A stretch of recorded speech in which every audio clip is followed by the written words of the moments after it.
வணக்கம். நான் உங்க டாக்டர் ஹரி நாராயணன். நம்ம ஃபாலோவர் ஒருத்தர், "நான் நெகட்டிவிட்டியில கஷ்டப்படுறேன். என்ன பாசிட்டிவா மாத்துங்க.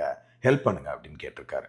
ஸோ முதல்ல ஒரு விஷயம் நான் சொல்லிக்கணும்னு நெனைக்கிறேன். முதல்ல உங்ககிட்ட எந்த குறையும் இல்லன்னு நீங்க நம்புங்க. அதே மாதிரி சின்ன வயசுல நீங்க நெகட்டிவிட்டியில இருந்ததுனாலயே, நீங்க நெகட்டிவ்ன்னு அர்த்தம் கிடையாது. அது வந்து ஒரு சிந்தனை மட்டும் தான். குட் நியூஸ் என்னன்னா, நீங்க என்னெல்லாம் கத்துக்கிட்டீங்களோ சின்ன வயசுல, அதெல்லாம் நீங்க அன்லர்ன் பண்ணிக்க முடியும். அதாவது மறந்துட்டு மாத்திக்க முடியும். அதே மாதிரி 30 வயசு அப்படிங்கிறது ஒரு லேட்டான விஷயம் கிடையாது. இப்ப தான் அவேர்னஸே ஆரம்பிக்கும். ஸோ இங்க சில உண்மைகள வந்து நான் உங்களுக்கு சொல்ல நெனைக்கிறேன். ஸோ 1 பாசிட்டிவிட்டி அப்படிங்கிறது நீங்க உங்க மேல திணிக்கிற ஹேப்பி தாட்ஸ் கிடையாது.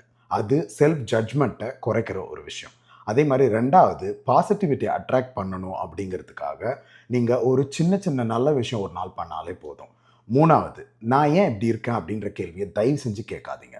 அதுக்கு பதிலு நான் இன்னைக்கு என்ன நல்ல விஷயம் பண்ணலான்னு கேளுங்க. 4வது உங்க பாஸ்ட் உங்கள ஷேப் பண்ணுச்சு. ஆனா, அதுவே உங்க ஃபியூச்சர டிசைட் பண்ணக்கூடாது. உங்களால மாத்த முடியும். அண்ட் ஃபைனலி நீங்க ஹீலிங் அப்படிங்கிறது சடனா நடக்காது. அது வந்து ஒவ்வொரு நாளும் கொஞ்சம் கொஞ்சமா பழக்கங்கள் மூலமா தான் மாறும். ஸோ அதே மாதிரி ஒரு புது மனிதனா நீங்க மாற வேண்டிய அவசியமே இல்ல.